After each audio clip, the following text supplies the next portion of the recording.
Hello and welcome to another edition of the PickupTest.com, the global resource for amplified string players. I'm your host, Jacob Sekeli, and as always, I'm here with the lovely Mr. Luis Moscato and the legendary Scott Frazier. Hello. And today, we're going to be talking about a very unique contribution to our site, another kind of product that doesn't really have an analog out there. It's sort of a cool, wonderful novelty thing unto itself. The blended pickup system by Eric Aceto and Ithaca Violin, Ithaca ISI, right?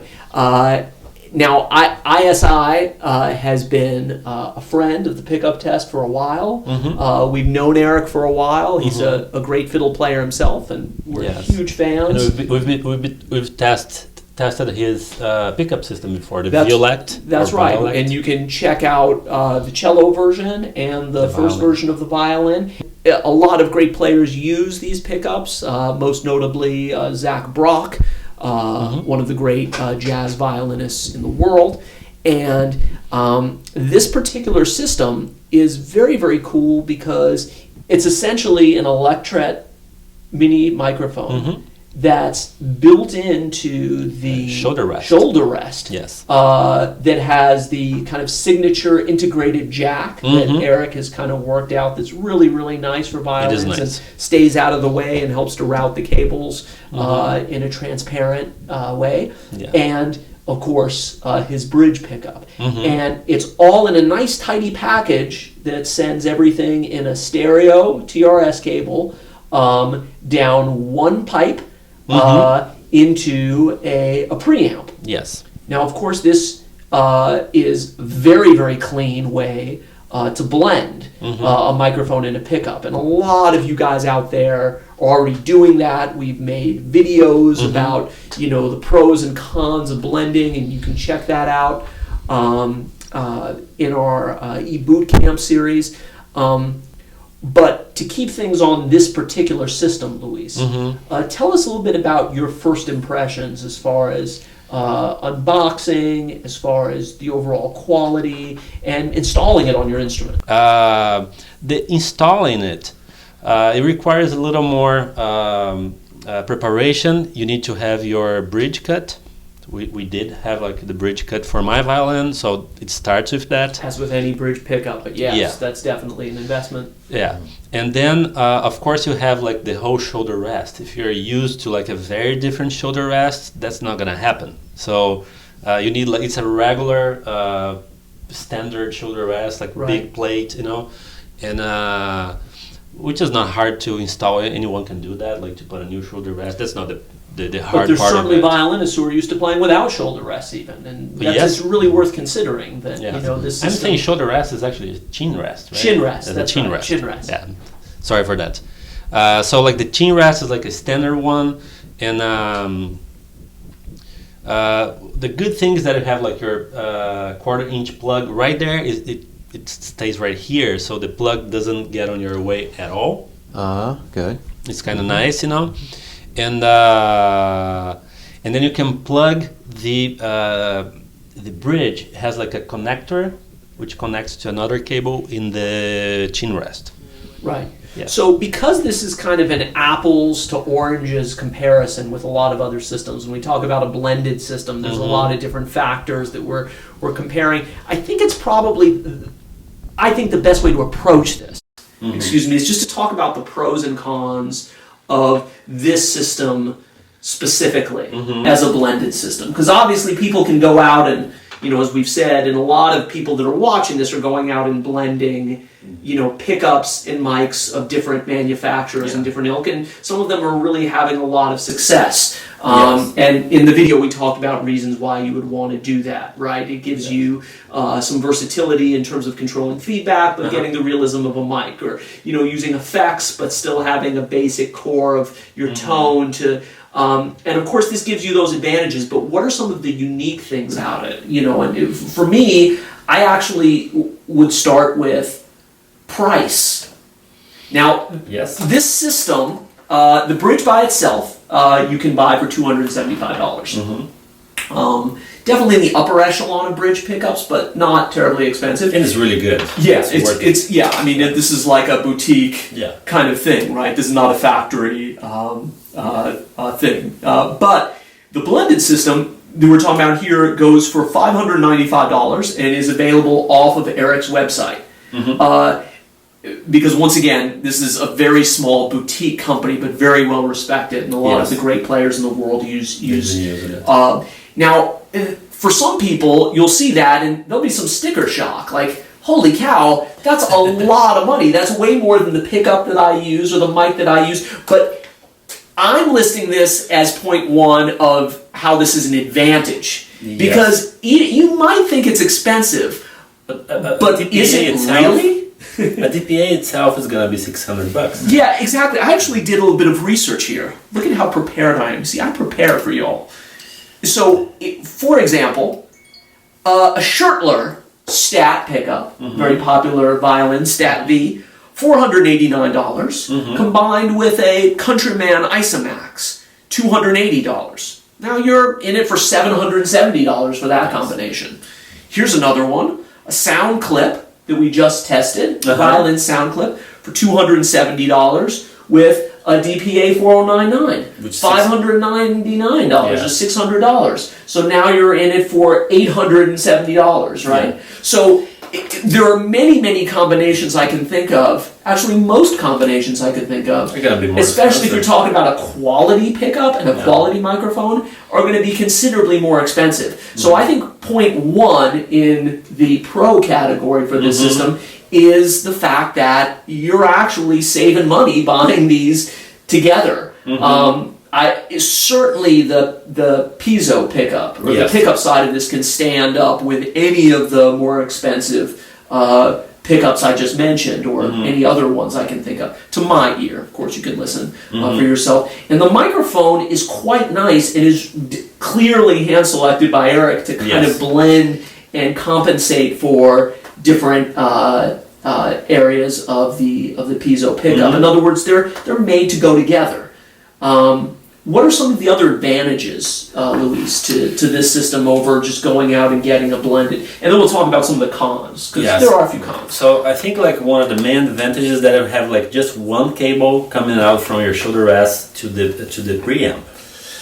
So that's very cool, because usually you'd have like your, let's say, a DPA and a realist. So have two cables. They're going to be tangling all over and get like two wires on your instrument, two inputs at the end, right? It's bulking in here, like a lot of stuff happening. This one has everything integrated. One cable. It's not a regular cable. It's a stereo cable. Right. So it's a stereo quarter-inch, right? Quarter-inch. Also, another cool thing is that if you, let's say, you have a problem in your cable and it's like, oh my god, what I'm gonna do? You can use a mono cable, a regular quarter-inch. The only thing is that you're going to have just the sound of your pickup. But that is a lot of versatility, right? Yes, I think it saves you in case of a problem. I think that's another huge thing. Yes, so it's not a killer, but it'll get you through the gig. Yes, exactly. You're going to borrow a chord from the bass player, or if the gig is just too loud for that damn microphone to work, you can just plug in and just have a regular quarter-inch. Like you said, and I think that's really important. A lot of the time when we're, whether it's choosing a pedal board or choosing how we're going to amplify ourselves, we tend to have this vision of we want something that's going to be so versatile and give us so many options. But when you're playing live and you just have to get up there and sound good in 2 seconds, having just one cable to plug in, one cable to worry about, one cable to manage instead of two makes your life easier. Oh my gosh, dude! Yeah, one source to plug into instead of two sources. All of those things makes it faster, easier, more dependable, more stable. It allows you to think more about playing. And as someone who's blended a lot in the past, I can tell you that yes, it creates a lot of those issues, and I really feel like having this alleviates that. I agree.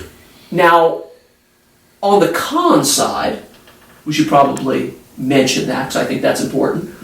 On the con side, this particular system that this one cable system, right, where you're using just a stereo quarter-inch cable, does create some issues, starting with Your preamp. yeah, you need a special preamp to run a system like this. So your Baggs Para-Acoustic DI, or you know, a lot of the standard preamps that you normally see in Guitar Center that you may already own, or even just trying to plug into your amplifier, it's not going to work. So you need to add to the cost of this, if you don't already have a preamp like this, another preamp, or a preamp And not that will just accommodate. any preamp, like specific, some specific preamps. In this case, we've been using the Grace. The Grace Felix, which is what Eric recommends. And the Felix, we've done a thing about this before. The Felix is kind of the Rolls Royce, I would say, of acoustic preamps, definitely in terms of price, options, Quality, everything. Transparency, Yes. cleanliness, not, freedom from coloration. Yeah. Right. Oh, yes. Yeah. And we don't want to make this another review of the Felix, but the Felix is one of the few preamps that allows you to run a system like this. Now, if you're thinking there's no way I can come up with another $1,200 on top of this system, do not fear. There are other systems that are much cheaper. For example, Headway's EDB2, which you can probably get on eBay now for $275 to $300, will do this exact same thing for you. Sounds great and has a lot of cool options. Not as many as the Felix, but there's the Golden Trinity, right, from K&K, that will allow you to do this as well. And also, I believe at the bottom of the price pyramid, the Real Deal pedal from Pigtronics is probably the smallest and simplest blender that will allow you to run a system like this. So there are options out there. You do not have to use a Felix. Eric recommends it because I think it sounds incredible. It's the best platform for not only his pedals, his pickups, but almost any pickup that, sounds great on its own and you just want to sound three-dimensional. Yes. It's not a character preamp, but it's like if you like how you sound, this is going to just make it crystalline. Right. Yes. Yeah.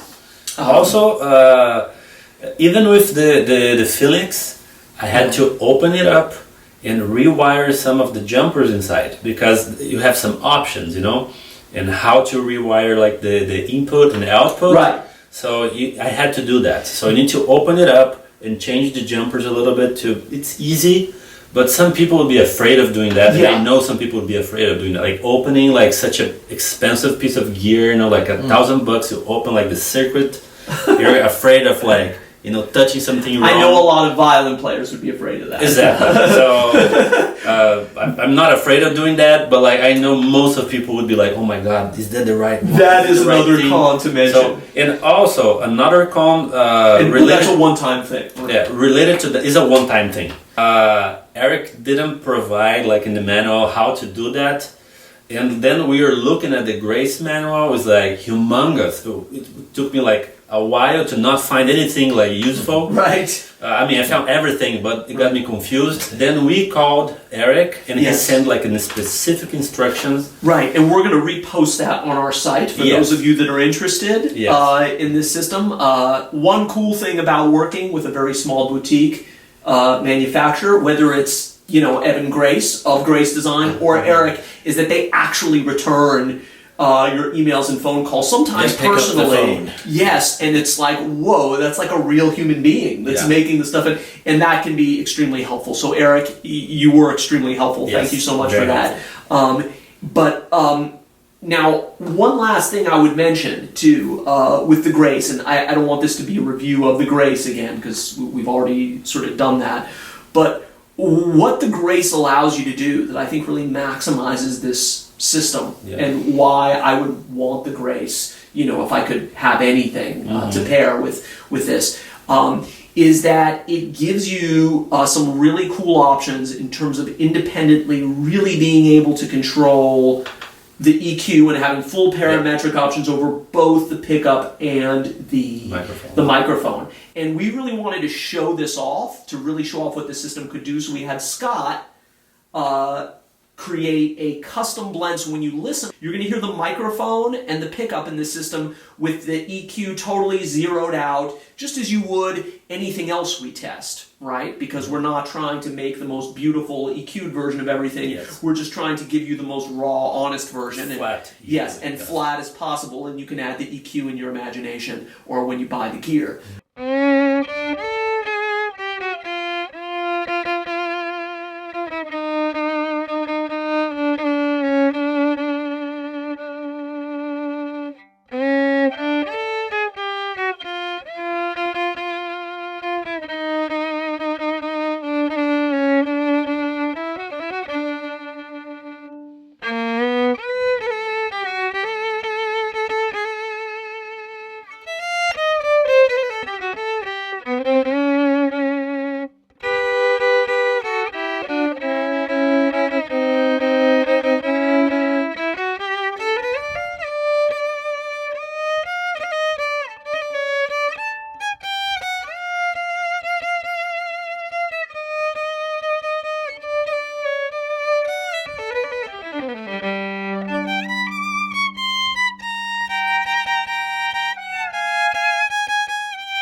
To show this off, we had Scott at the end as a bonus cut go in and EQ till his heart's content the microphone and the pickup blend, and have Luis play a little ditty for you. So if you want to kind of hear really what this thing can do, still without reverb, right? Yeah, without any kind of other studio magic, but just through the grace and the blended system, what it can do. And for me, it's really, really impressive. Agreed.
Stuff. This is like so clean, so nice. It sounds good. It blends really well.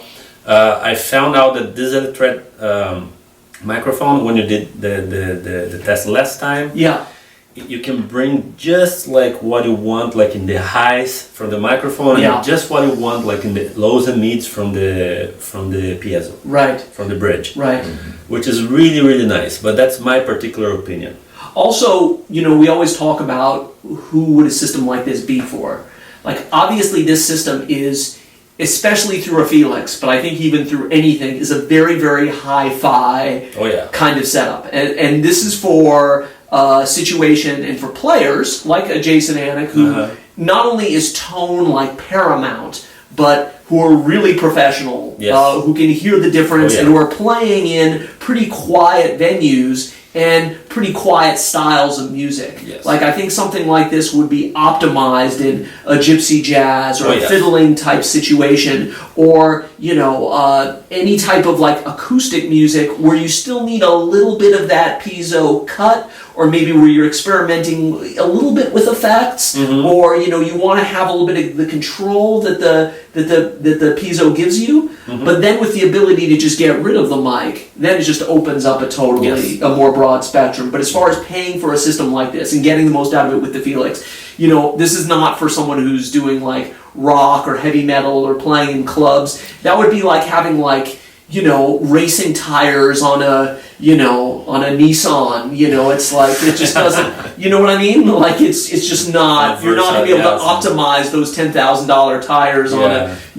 This is for people that really want to hear everything, but still need a little bit of a pickup in the mix for whatever reason. Maybe you're a solo act and like a Casey Dreesen type thing where you're a solo act, but you're trying to incorporate loops or something like that. But people can still hear every detail. It's just you. That would be a great situation. And a lot of people that do the kind of solo looping thing or singer-songwriter thing, prefer to blend in some way, right? Yes.